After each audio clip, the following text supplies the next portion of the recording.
For 2 years, he was the man of her dreams across the ocean. But when he finally landed, he became her sister's reality. The truth behind this story is shocking than you think. Before I reveal what happened next, make sure you've subscribed to my channel so you never miss a new tale. And I want to know, where in the world are you watching me from today? Drop your location or your flag in the comments. The humidity of the afternoon hung heavy in the small room, but Ifunya didn't seem to notice the heat. She sat perched on the edge of her bed, her back straight, and her posture possessed that quiet, innate dignity that had always set her apart. In her hands, the smartphone felt like a piece of sacred glass. For 730 days, this small device had been her window into a world she had never seen. The cold, paved streets of London where Desmond lived and worked. She traced her thumb over his latest profile picture. He looked so different now. The lean village boy who had left 2 years ago had been replaced by a man with fresh skin, a sharp goatee, and a gaze that seemed to challenge the world. "Just a few more sunrises, Desmond," she whispered, her almond-shaped eyes shimmering with a mix of exhaustion and exhilarating hope.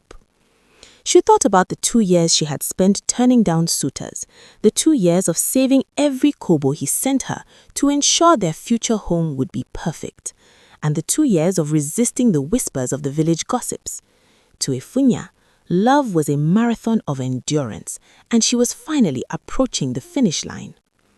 The door swung open, and the sharp, savory scent of seasoned firewood and palm oil drifted in. Blessing marched in, her wrapper tied firmly around her waist, and a steaming plate of jollof rice. She took one look at Ifunya's face and let out a long theatrical hiss that filled the room. "Ifunya, look at you. Your eyes are inside that phone again. I am sure if Desmond tells you to jump into the Benue River through a WhatsApp call, you will start looking for your swimming trunk." Ifunya laughed, a warm, melodic sound that briefly chased away the heaviness of the weight. "Blessing, leave me alone. You don't know what it means to be this close. He sent me a voice note this morning. He said he has already bought the gold ring. He said the London air is cold, but the thought of my face is what keeps him warm." Blessing chewed her rice slowly, her toasted brown face etched with a skepticism born from years of watching the world go by. She leaned forward, her voice dropping into a serious, sisterly tone. "Listen to me, Ifunya. I am your friend, so I will tell you what your mirror will not tell. A man in Europe is like a masquerade. You only see the colorful fabric. You don't know the spirit underneath. These men, when they are abroad, they need a home base. They need a woman like you, loyal, beautiful, and patient, to keep their roots grounded while they wander.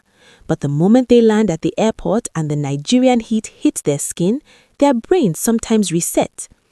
Ifunya sat up taller, her fingers tightening slightly around the phone. "Desmond is not these men, Blessing.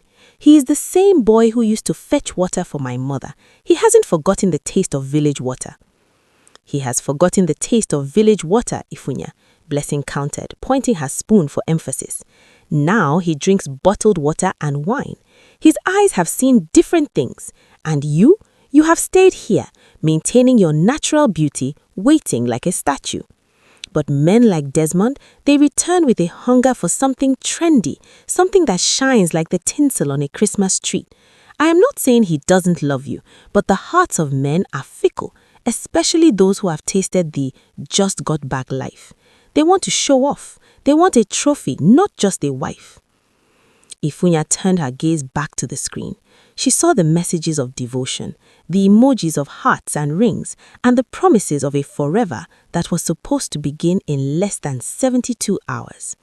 She thought about her younger sister Mirabel, who had spent the morning practicing her catwalk in the yard, her bangles clinking loudly as she laughed at something on her own phone. She pushed the thought away. "He is coming for me," Ifunya said, her voice a soft but unbreakable vow. "He is coming to show the world that I was right to wait." Blessing sighed, finishing the last of her rice. She stood up and headed for the door, stopping only to give Ifunya one last lingering look of pity. "I hope so, Ifunaya. I truly hope so. But remember, the same sun that melts wax is the same sun that hardens clay. Let us see which one your Desmond is made of when he finally steps out of that SUV. Left alone in the fading light, Ifunya clutched the phone to her chest. She could almost smell the spicy, expensive cologne Desmond had promised to wear. She didn't see the shadow of the storm approaching. She only saw the dream, bright and blinding, waiting just over the horizon. The red dust of the village road had barely settled when the thumping of heavy bass music began to vibrate through the floorboards of the family house. The news of Desmond's arrival had traveled faster than a Hamatan fire, and by the time the sleek black SUV turned the corner, the compound was already buzzing with neighbors and curious children. Ify stood by the window of her room, her fingers nervously smoothing the fabric of her Ankara gown. She had chosen a simple, well-tailored design in deep indigo, a color that made her rich chocolate-toned skin glow with a quiet, healthy radiance. Her hair was woven into neat, all-back braids, revealing the graceful, dignified lines of her face. She looks like a woman of substance, natural, timeless, and steady. "He's here," she whispered, her heart hammering a frantic rhythm against her ribs. Outside, the SUV came to a halt, like a dark, shimmering beast. The door swung open, and a cloud of spicy, expensive designer cologne seemed to announce Desmond before he even stepped out. When his feet finally touched the soil, the crowd gasped. This was not the lean, dusty boy who had left for Europe 2 years ago. Desmond looked freshened. His skin was lighter and smoother, glowing with the pampered moisture of a London climate. He adjusted his dark designer sunglasses, his sharp goatee trimmed to a precision that felt almost surgical. He wore a fitted Italian suit that caught the sunlight, and gold chains that glinted against his chest as he walked with a new, arrogant swagger. Ify stood out onto the veranda, her almond-shaped eyes shimmering with 2 years of accumulated longing. "Desmond!" she breathed, her voice trembling. He looked up and smiled, but it was a distant, practiced smile. He climbed the stairs and gave her a brief, stiff hug, the kind of embrace one gives a distant cousin, not a bride-to-be. "Ify, you look, well, very natural," he said, his voice now carrying a polished, borrowed accent. He didn't linger on her face. Instead, his eyes were already wandering, scanning the porch as if looking for something he hadn't seen in a long time. At that moment, the screen door flew open with a loud, rhythmic clatter. Mirabel stepped out, and the atmosphere on the veranda shifted instantly. If Ify was a steady flame, Mirabel was a wildfire. Her honey bronze skin was highlighted by trendy makeup and shimmering lip gloss that caught every ray of the sun. She had traded her school uniform for a short, daring lace outfit that accentuated every curve of her petite frame. A waist-length human hair wig swayed behind her like a silken cape, and as she moved, the gold bangles on her wrists let out a noisy, playful jingle. "Welcome home, Brother Desmond," Mirabel chirped, her voice bubbling with a rehearsed sweetness. She didn't just greet him, she performed. She dropped into a half-kneeling position, a sign of respect that managed to look more like a flirtatious invitation, her long hair extensions brushing against the toes of Desmond's polished Italian shoes. Desmond's sunglasses slid down the bridge of his nose. For the first time since he had stepped out of the car, his eyes truly ignited. He looked at Mirabel's trendy beauty and her bubbly, effortless energy, and then he looked back at Ify's modest, classic appearance. The contrast was a silent, violent thing. Ify stood with her back straight and her quiet dignity, but in the shadow of Mirabel's noisy, flashy charm, she suddenly felt like a shadow in her own home. "And who is this?" Desmond asked, his voice dropping into a low, captivated hum as he reached out to help Mirabel stand. "This is little Mirabel, the girl who used to cry for biscuits." Mirabel giggled, looking up at him through a thick fringe of false lashes. "I am not so little anymore, sir. A lot can change in 2 years." Desmond didn't let go of her hand. His gaze traveled from the top of her expensive wig to the tips of her pedicured toes, completely ignoring the queen who had waited 700 nights for his return. Ife stood just inches away. The scent of his spicy cologne now felt suffocating rather than sweet. She watched the way her fiancé's eyes devoured her younger sister, and a cold, sharp dread began to settle in her stomach. The king had returned with his pockets full of gold, but Ife realized with a sinking heart that he was no longer looking for a wife to build a life with. He was looking for a trophy to display. The initial celebration of Desmond's return eventually settled into a tense domestic rhythm, but the air inside the family house had changed. It was no longer filled with the sweet scent of homecoming. Instead, a subtle poison was beginning to seep into the well of their relationships. Desmond spent his afternoon sitting in the parlor under the whirring ceiling fan, his just-got-back energy radiating through the room as he toyed with two expensive smartphones. Whenever Ife entered, carrying a tray of home-cooked food or a bowl of water for him to wash his hands, his expression would flatten into one of polite boredom. "Ife, this soup has too much palm oil," he remarked one afternoon, pushing the bowl of oha soup aside with a manicured finger. "In London, we eat light. Everything here is just too heavy, too traditional." Ife stood there, her back straight and her almond-shaped eyes clouded with a sudden sharp sting. She had spent hours over the smoky fire, ensuring the seasoning was exactly how he used to love it. "I'm sorry, Desmond. I can make something else. I just thought you missed the taste of home." "Home is a state of mind, Ife," he replied, not looking up from his screen. He glanced at her neat all-back braids and her modest Ankara wrapper, and then his eyes drifted toward the hallway where the sound of rhythmic jingling announced Mirabel's approach. Mirabel floated into the parlor like a tropical bird, her gold bangles clinking a melody that seemed to wake Desmond from his lethargy. She was wearing a pair of tight-fitting jeans and a crop top that showcased her honey bronze skin, her long, wavy wig bouncing against her shoulders. She wasn't carrying a tray of food. She was carrying a chilled bottle of imported wine she had convinced Desmond to buy her the day before. "Brother Desmond, you look so bored," Mirabel chirped, dropping onto the sofa beside him with a bubbly energy that made the room feel smaller. "Ife is always treating you like an old man. Don't you want to see the new lounge they opened in the next town? They play the latest Afrobeats there." Desmond's face lit up, a genuine spark finally ignited in his eyes. "Now that sounds like a plan, Mirabel. At least someone here understands that the world has moved on since I left." If you watched the exchange, a cold lump forming in her throat. She felt like a relic, a piece of old furniture that Desmond had outgrown but hadn't yet found the courage to throw away. She was the steady one, the woman who guarded his reputation for 2 years, while Mirabel was the shiny one, the girl who offered him the excitement he felt he deserved as a man of status. Later that evening, as the crickets began their nightly chorus, the betrayal took a more digital form. Ife sat in the kitchen with Blessing, who was helping her pick stones from a bowl of beans. "Have you noticed how Mirabel is always innocently bumping into him?" Blessing whispered, her toasted brown face set in a deep frown. "The girl is playing a dangerous game, Ife, and your Desmond is a very willing player." "She's just a child, Blessing," Ife said, though her voice lacked conviction. "She's happy her brother-in-law is back. Why would she want to hurt me?" But in the guest room, the truth was vibrating. Desmond lay on the bed, his face illuminated by the blue light of his phone. A message popped up on his screen from a contact saved simply as M. "Are you asleep, big man? Or is my sister still boring you with stories of 1960? Desmond grinned, his thumbs flying across the keyboard. "I'm awake. The house is too quiet without your bangles making noise. What are you doing?"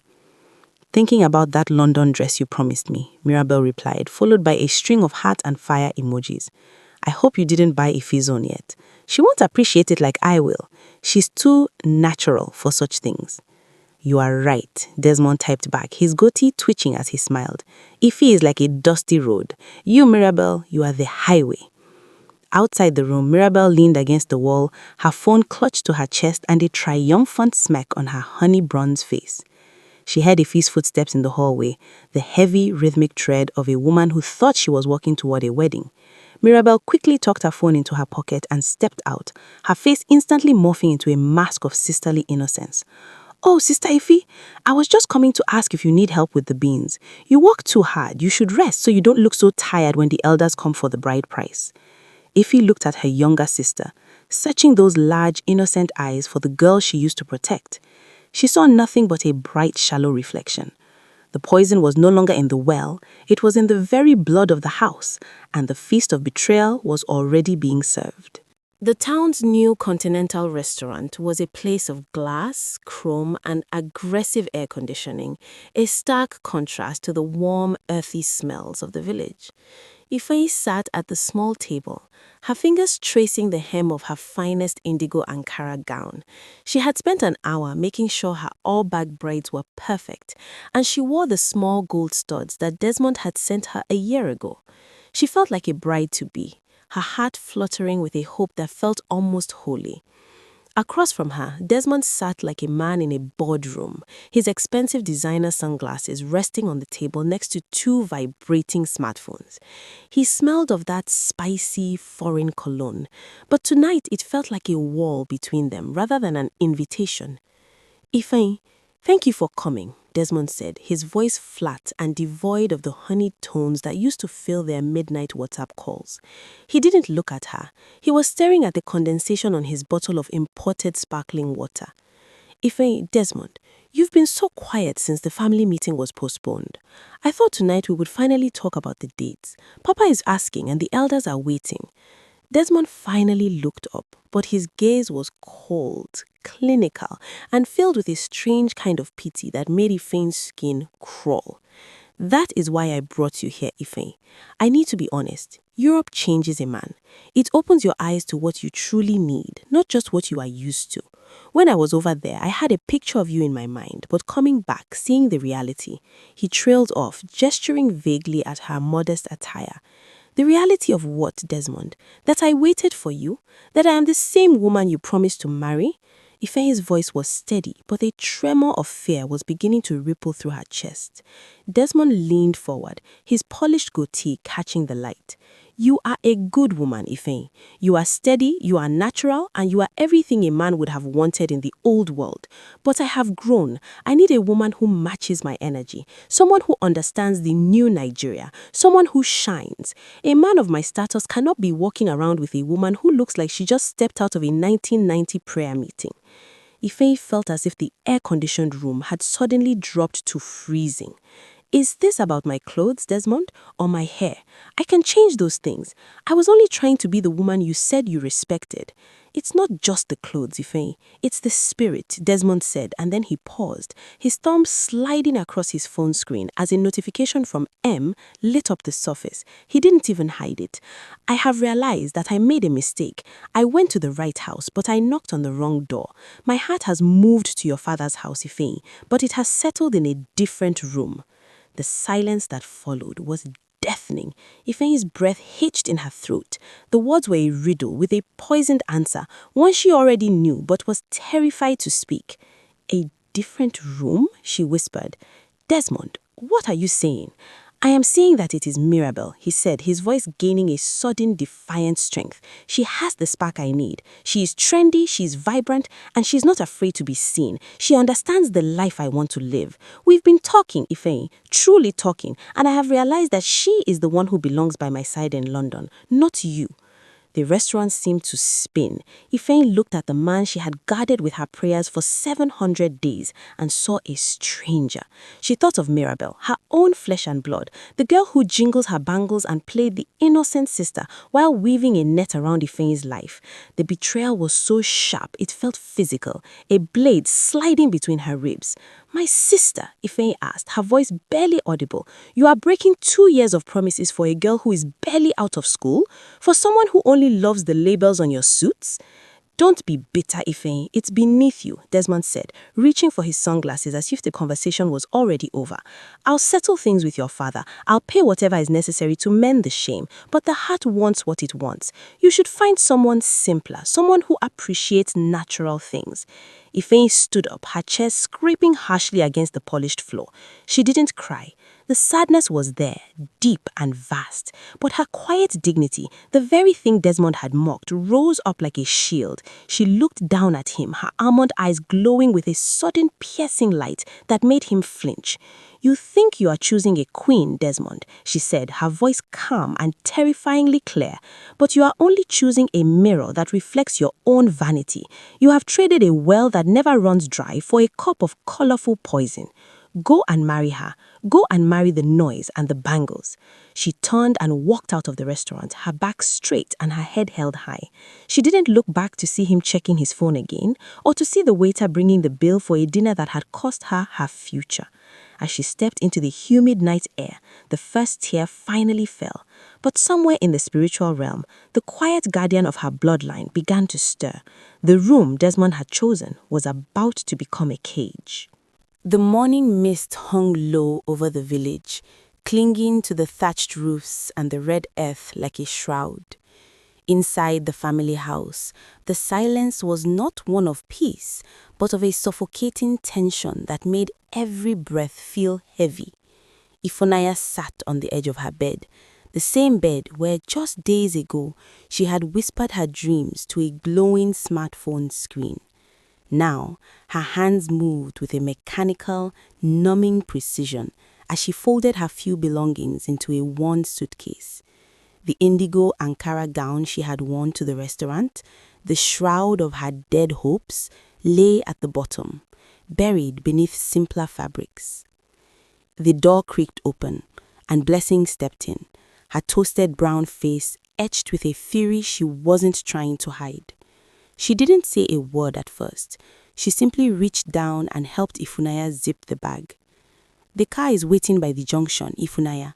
You are living like a thief in the night, but you are the one who was robbed. It is not supposed to be this way."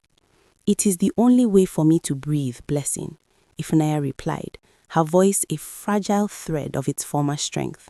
She stood up, her back straight despite the weight of the shame the village had already begun to heap upon her. In the eyes of the gossips, she was the expired woman, the one who wasn't shiny enough to keep a Europe man. "If I stay here and listen to the jingling of Mirabel's bangles, I will wither away. I need to go where no one knows my name or the man who broke it." As they stepped into the hallway, the sound of laughter drifted from the parlor. Desmond was there, his spicy cologne already colonizing the house, speaking in loud, confident tones to a group of village elders. The smell of expensive tobacco and imported whiskey filled the air. Desmond had wasted no time. He had already brought bottles to the house to signal his new intentions. Some of the elders looked uncomfortable, their eyes fixed on the floor, but others nodded along, seduced by the promise of the Europe wealth Desmond was pouring into the family's hands. Mirabel was leaning against the doorframe, a new silk scarf wrapped artfully around her head, a gift from Desmond's suitcase. She looked at Ifunanya, and for a fleeting second, a flicker of something resembling guilt crossed her honey bronze face. But then, her eyes fell on the gold watch on Desmond's wrist, and her expression hardened into a shallow defensive pride. She didn't move to help her sister. She didn't even say goodbye. She simply adjusted her scarf and looked away. Papa Jerome stood by the front door, his face a map of deep-set conflict. He was a man caught between the ancient laws of honor and the modern lure of prosperity. He looked at Ifunanya, his eldest daughter, the one who had been the pillar of the home while Desmond was away, and then he looked at the bags in her hand. "Ifunanya," his voice cracked, "you don't have to go to the city. This is your father's house." "It was my father's house, Papa," she said quietly, her piercing eyes meeting his. "Now it is a showroom. I cannot live in a place where betrayal is celebrated because it wears a suit and speaks with an accent." She didn't wait for his response. She walked past the parlor where Desmond was laughing at a joke, past the kitchen where the scent of her own unappreciated labor still lingered, and out into the dusty yard. She didn't look back at the black SUV that sat like a dark omen in the driveway. The walk to the junction was a gauntlet of whispers. Neighbors peered over mud walls, their eyes filled with a toxic mix of pity and mockery. There she goes, they seemed to say, the one whose sister took her crown. Ifunanya kept her gaze fixed on the horizon, her feet moving steadily over the red earth. At the junction, as she climbed into the cramped yellow bus that would take her to the city, Blessing squeezed her hand one last time. "This is not the end, Ifunanya," Blessing whispered, tears finally spilling over. "The universe doesn't sleep. The same dirt they are throwing on you today will be the soil where your grace grows." As the bus roared to life, belching black smoke into the morning air, Ifunanya leaned her head against the vibrating window. She watched her village disappear into a blur of green and red. Behind her, the celebrations for Mirabel's stolen wedding were just beginning.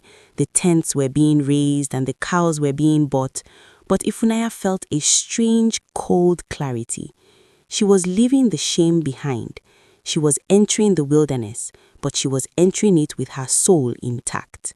She didn't know that miles away, in a high-rise office she had never seen, a man named Othniel was looking out at the same horizon, waiting for a woman of natural and timeless grace to walk into his world. The village square was a sea of shimmering lace and high-decibel vanity. Desmond had spared no expense to prove that his choice was the correct one, turning the wedding into a spectacle of just-got-back opulence. Huge white canopies with silk linings had been erected, and the air was thick with the scent of expensive diesel from the giant generators powering massive speakers that blasted the latest Afrobeats. Desmond sat on a velvet throne, his lightened skin glowing under the afternoon sun, wearing an agbada so heavily embroidered with gold thread that he looked more like an idol than a groom. Beside him, Mirabel was a vision of honey bronze artifice. Her long, wavy wig was adorned with a tiara, and her makeup was a flawless mask of shimmering highlights. Every time she moved, her dozens of gold bangles let out a frantic, triumphant jingle, a sound that seemed to mock the silence of the sister who had been cast aside. "Look at them," the villagers whispered, though their eyes were more on the crates of expensive wine than the couple's faces. "Money is good, though. See how they are shining." But beneath the music and the spraying of crisp banknotes, a strange, heavy stillness was beginning to gather at the edges of the compound. The wind had died down, and the heat became oppressive. Not the usual warmth of a Nigerian afternoon, but a wet, stifling pressure that made the skin itch. Papa Jerome sat in the front row, his face a grim mask. He had the money in his pocket, but his soul felt like lead. He looked at Mirabel's radiant smile and saw only the shadow of the daughter who had fled in the night. "The food is ready!" the lead caterer shouted, her voice cutting through the thumping bass of the music. The crowd surged forward with a hunger that was as much about greed as it was about sustenance. The opening of the pots was the climax of any village wedding, the moment where the wealth of the groom was truly tasted. The caterers dressed in uniform marched out with giant stainless steel pots of jollof rice, fried rice, and aromatic soups. The scent of seasoned firewood and parboiled grains initially filled the air, and the guests began to clatter their spoons in anticipation. The lead caterer reached for the lid of the largest pot, the one intended for the VIP table where Desmond and the elders sat. With a flourish, she lifted the cover. The scream that left her throat was not human. It was a jagged, piercing sound that tore through the music, causing the DJ to cut the power in a panic. For a heartbeat, the only sound was the dying hum of the speakers. Then, the smell hit. It wasn't the smell of burnt rice or spoilt meat. It was the fetid, suffocating stench of an ancient grave. A woman standing closest to the pot peered inside and fell backward, her hands over her mouth. Inside the pot, the rich orange grains of jollof rice were moving. Millions of fat, white, wriggling maggots were churning in a sea of black rot. They spilled over the sides of the pot, falling on the red earth in a rhythmic, sickening patter. "Jesus!" someone shouted, but the horror was only beginning. Another caterer opened the pot of fried chicken. The golden brown pieces, which seconds ago looked succulent, were now covered in green mold and teeming with the same white worms. When a server tried to pour the imported wine into Desmond's glass, a thick, sour liquid the color of stagnant pond water gurgled out, smelling of vinegar and death. "Witchcraft!" an old woman shrieked, pointing a trembling finger at the bridal throne. "The ground is rejecting this union. Look at the food. It is the rot of betrayal." Panic, raw and electric, swept through the square. Guests who were laughing seconds ago were now trampling over chairs to escape the stench. The feast of rot was spreading. Every pot, every plate, and every bottle turned to filth the moment it was touched. Mirabel stood up, her tiara slipping and her honey bronze face turning a ghostly ashen gray. Her bangles on her wrists jingled as she shook, but now the sound was like the rattling of dry bones. Desmond stood frozen, his Euro pride dissolving into a puddle of sweat. He looked at the maggots crawling toward his polished Italian shoes and then looked at the empty seat where Ifunanya should have been. The music was gone. The guests were fleeing into the bushes and down the road, leaving behind a graveyard of expensive decorations and spoilt dreams. The king had returned to claim his trophy, but as the sun began to set over the abandoned square, the only thing left was the smell of the rot he had brought into his father's house. Somewhere in the city, Ifunanya felt a sudden, inexplicable shiver of peace, unaware that the spiritual guardian of her heart had just closed the door on her past with a terrifying finality. The silence that followed the disastrous wedding was more terrifying than the screams had been. By the next morning, the village of Umuaka treated the family house like a house of leprosy. The colorful canopies stayed slumped in the dirt, the fabric already beginning to gray as if the feast of rot had extended to the very threads. Inside, Desmond sat in the parlor, his once sharp Italian suit rumpled and stained with sweat. The spicy fragrance of his Europe cologne had been replaced by a persistent, cloying scent of decay that seemed to cling to his very pores. He reached for his smartphone, the symbol of his power, but the screen remained stubbornly black. When he finally managed to power it on using a neighbor's generator, the notifications didn't bring news of his London lifestyle. Instead, they were a barrage of disasters. His business partner in the UK had sent a frantic email. A warehouse fire had consumed his entire inventory of designer goods. A second message followed from his bank. His accounts were flagged for an investigation he didn't understand. Overnight, the king had been stripped of his crown. Mirabel sat across from him, her honey bronze face puffed from crying, her expensive wig tangled and matted. She tried to reach out to him, her gold bangles letting out a weak, tinny jingle. "Desmond, please. Papa says we should go to the church. He says this is—" "Quiet!" Desmond roared, the sound of the bangles now grating on his nerves like sandpaper on an open wound. "Church cannot fix a warehouse fire in London. This is something else. This is a trap." Driven by a primal fear that his fresh skin and labels could no longer protect him, Desmond drove his failing SUV to the edge of the forbidden forest, where the great Seer, a man named Agogo, lived in a hut that smelled of dried herbs and ancient earth. The Seer didn't need to ask why he was there. He sat on a low wooden stool, his ebony skin etched with lines that looked like the roots of an iroko tree. Desmond fell to his knees, the dust of the forest floor staining his expensive trousers.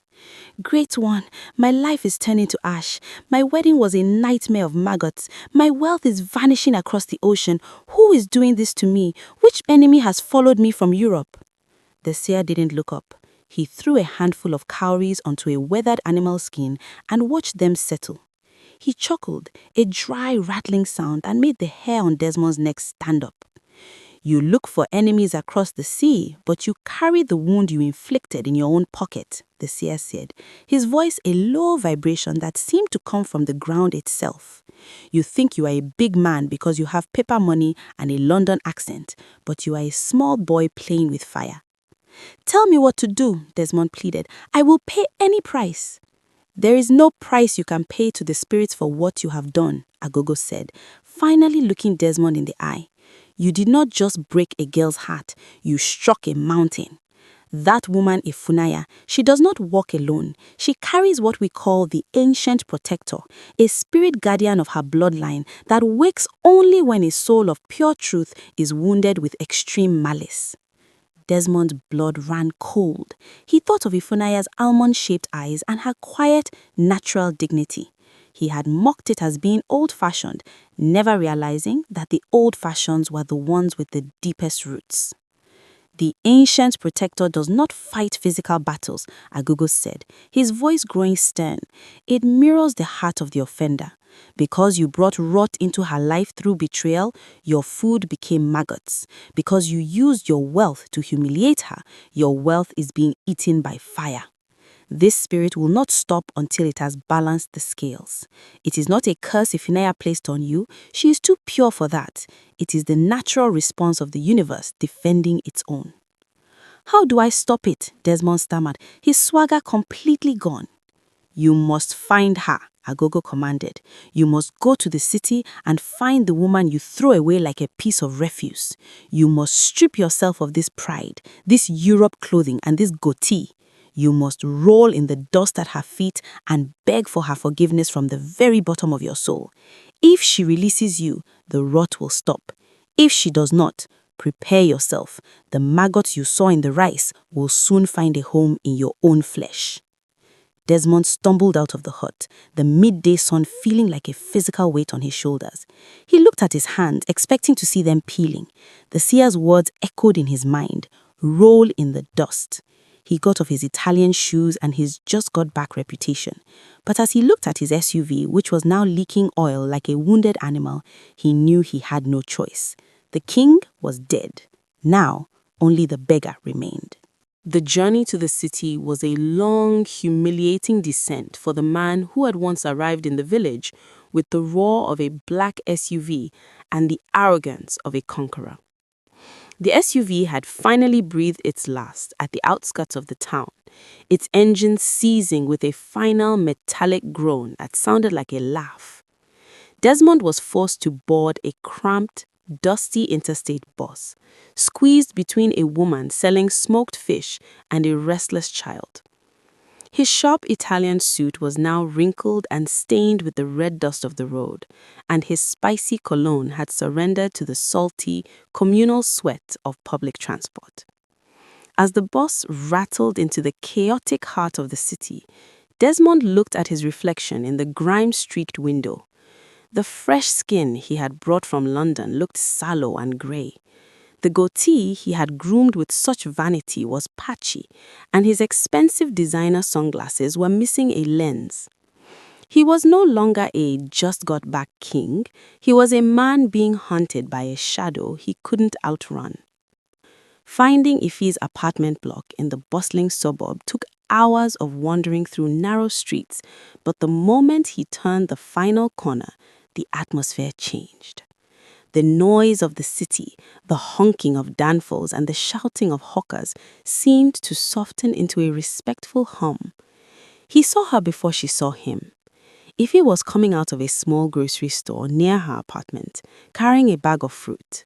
She was wearing a simple, well-fitted Ankara gown in a soft earth tone, her hair braided in its signature neat all-back style. She didn't have a long, wavy wig or gold bangles that jingled with every step. She didn't have the artificial highlights or the noisy charm of Mirabel. Yet, as she walked, there was a light around her, a quiet, luminous peace that seemed to push back the grime of the city. Her back was straight, her head held with a dignity that didn't need a tiara to be recognized. Desmond froze. For the first time, he saw her through eyes that were no longer blinded by the labels on his own clothes. He realized that while he had been chasing trends and shiny things, he had walked away from a woman whose soul was an ocean of calm. He looked at his gold chains, which now felt like heavy, rusted shackles around his neck, and realized that all his European wealth couldn't buy a single second of the serenity Ify possessed. Ify, I croaked, my voice cracking with the dryness of 1,000 fears. Ify stopped. She turned slowly, her almond-shaped eyes widening as they landed on the disheveled man standing by the gutter. For a moment, she didn't recognize him. This wasn't the flashy groom who had stood on a velvet throne. This was a beggar in a ruined suit. "Desmond?" asked Ify, her voice calm and steady like a cool stream. "Ify, please." Desmond's legs, weakened by the seer's warning and the weight of his own wrath, gave way. He didn't just sit. He collapsed. Ignoring the stares of the neighbors and the passers-by, the Europe man fell to his knees in the dust of the city street.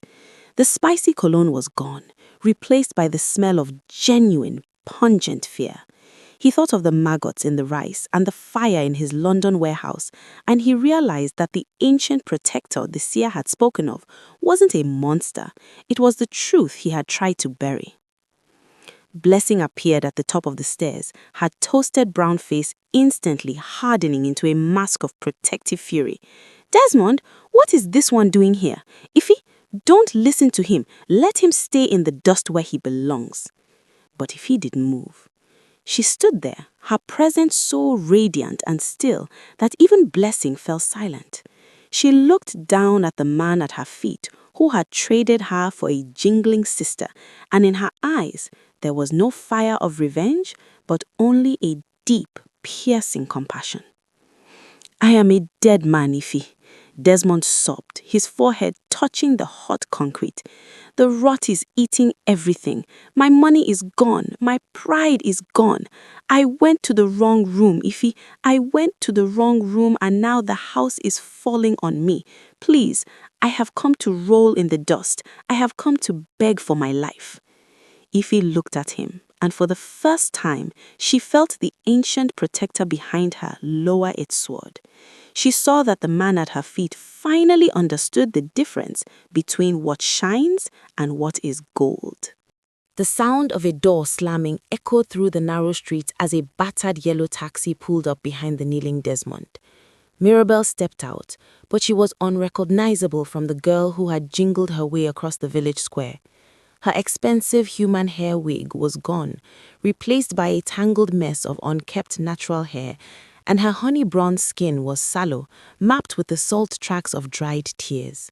She saw her husband-to-be groveling in the dirt, and the last of her trendy pride shattered. She stumbled forward, falling to her knees beside him, her gold bangles clinking with a sound that no longer felt like music, but like the rattling of chains. "Sister Ify," Mirabel wailed, her voice thin and ragged. "Please, the house is cold. The food is ash. Since the wedding day, I haven't slept without seeing those white things crawling in my dreams. He is losing everything, and I am losing my mind. Please, take him back if that is what it takes. Just make the rot stop." Blessing stepped forward from the porch, her toasted brown face twisted in a snare. "Now you remember she is your sister. When you were dancing in your stolen lace, did you remember she was your flesh and blood? Ify, don't look at them. Let the maggots finish what they started. Justice is sweet." The neighbors had begun to gather, their whispers a low hum in the background. They looked at the couple in the dust, the man who had come from Europe to humiliate a daughter of the soil, and the sister who had helped him do it. But Ify remained as still as a statue carved from ancient ebony. She looked down at them, her almond-shaped eyes reflecting a light that didn't come from the afternoon sun. She didn't feel the surge of triumph she thought she would. Looking at Desmond's trembling shoulders and Mirabel's broken spirit, she felt only a profound sadness for the beauty they had traded for shadows. She realized that the ancient protector standing behind her wasn't waiting for a command to destroy, it was waiting for the word that would set her free. If she held on to the anger, she was as much a prisoner as they were. Ify took a slow, deep breath, her back straightening with a grace that felt timeless. She stepped closer, her shadow falling over the two people who had nearly undone her. "Stand up," Ify said, her voice a calm, resonant chord that seemed to quiet the entire street. Desmond looked up, his face covered in the grey dust of the city. "Ify?" "I am not taking you back, Desmond," Ify said, her voice unwavering. "What we had did not die when you looked at my sister. It died when I realized you never knew the value of the woman who waited for you. And Mirabel, you did not steal a king, you stole a man who was hollow inside, and you filled that hollowness with your own greed." Mirabel sobbed, burying her face in her hands. Ify looked up at the sky, feeling the invisible weight of the guardian spirit that had fought her battles while she was too weak to speak. She felt the warmth of the sun on her chocolate skin and the peace in her own heart, a peace that was far more valuable than any gold Desmond had brought from London. "I release you both," Ify said clearly, her words vibrating with a spiritual authority that made the air feel suddenly light. The moment the final word left her lips, a sudden cool breeze swept through the dusty street, carrying away the cloying scent of decay that had followed Desmond from the village. Desmond gasped, clutching his chest as if a physical band of iron had just snapped.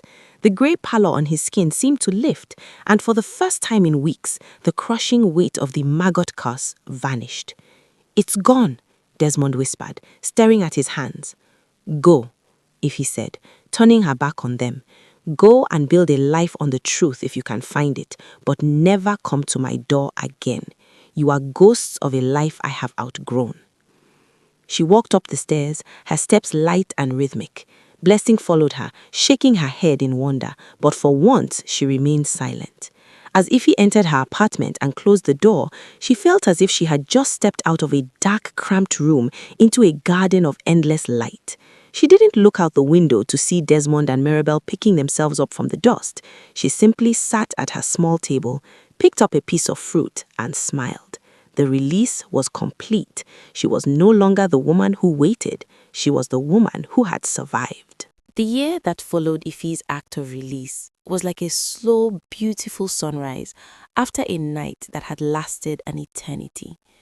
She had stayed in the city, but she was no longer the woman who had arrived with red dust on her suitcase and a hole in her heart. She had opened a small boutique, specializing in high-quality, hand-woven traditional fabrics, pieces that celebrated the natural and timeless grace she had once been mocked for. She had grown, not into the flashy trophy Desmond had wanted, but into a woman of quiet, unshakable substance. The meeting with Othniel did not happen at a noisy lounge or a crowded club. It happened in the quiet, lush courtyard of a botanical garden where Ify often went to sketch designs. She was sitting on a stone bench, her chocolate-toned skin glowing in the dappled afternoon light, her fingers moving surely over a sketchbook. She wore a simple, expertly tailored mahogany-colored Ankara gown that fit her like a second skin, and her hair was, as always, woven into neat, dignified braids. The pattern on that sleeve, it's the old Nsibidi symbol for a journey, isn't it? The voice was deep, a resonant baritone that carried a calm authority.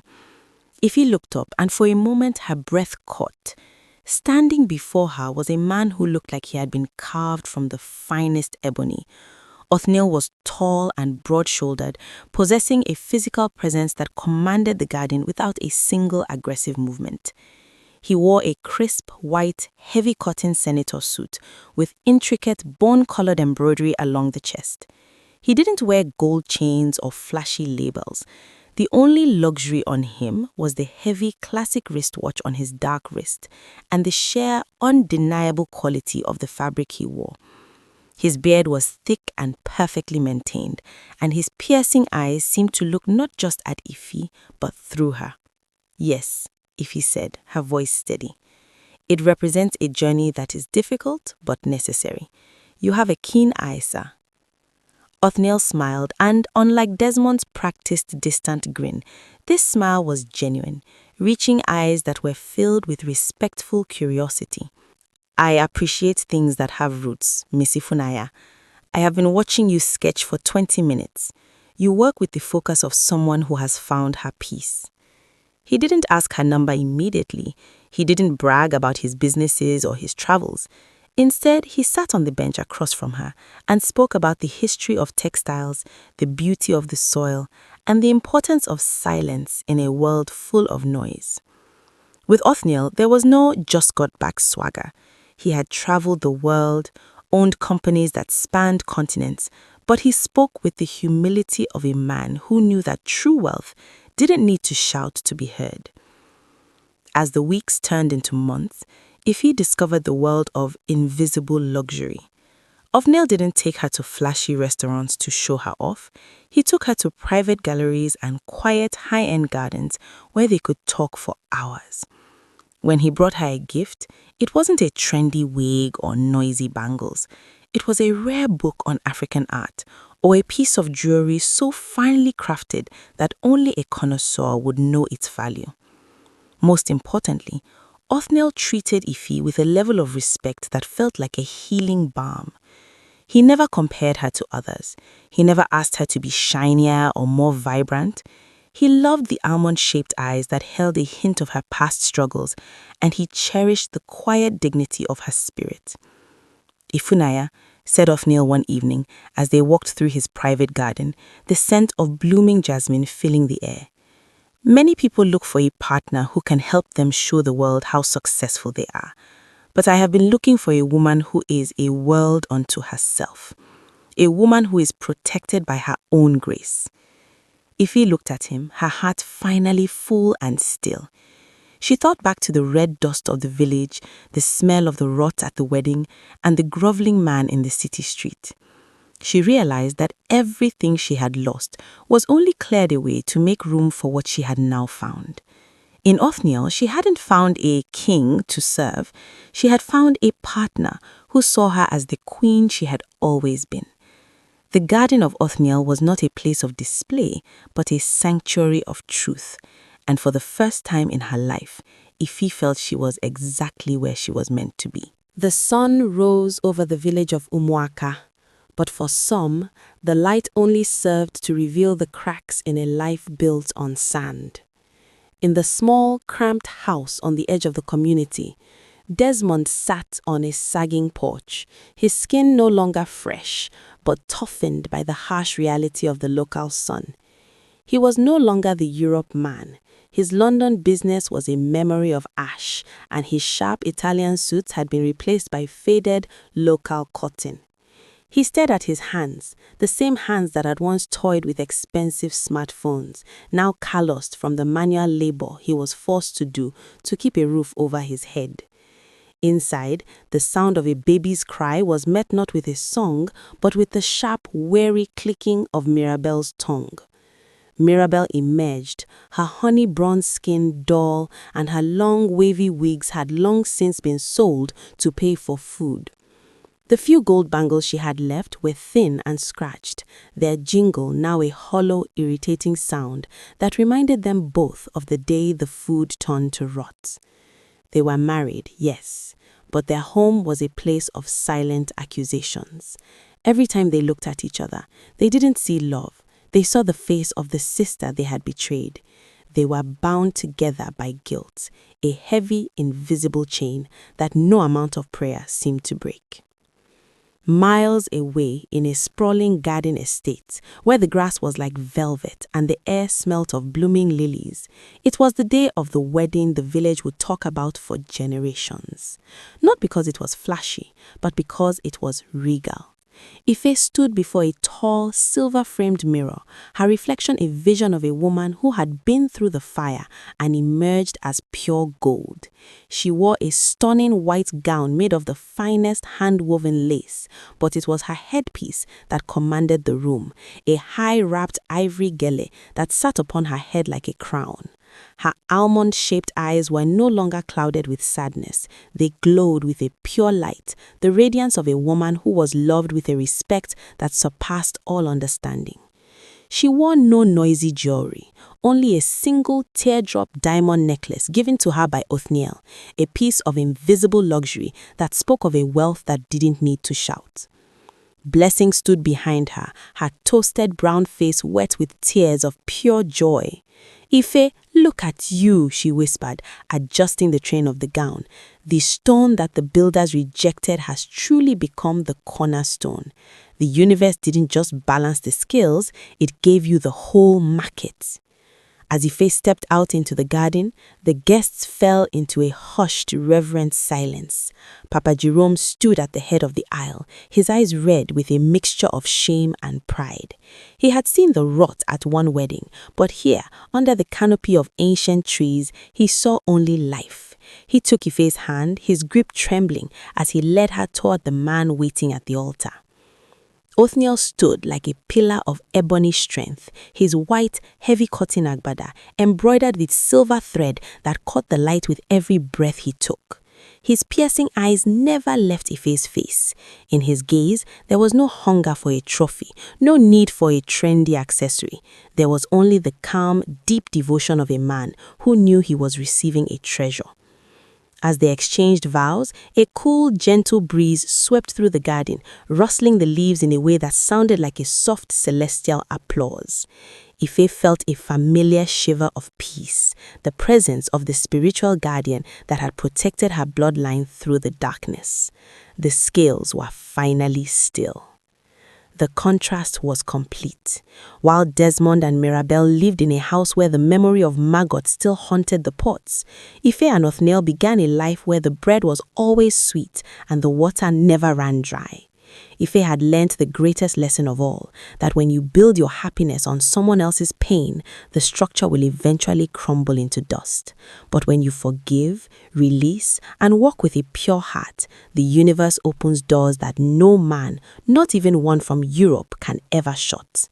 As the sun set on her wedding day, Ife danced with her husband, her heart light and her soul finally home.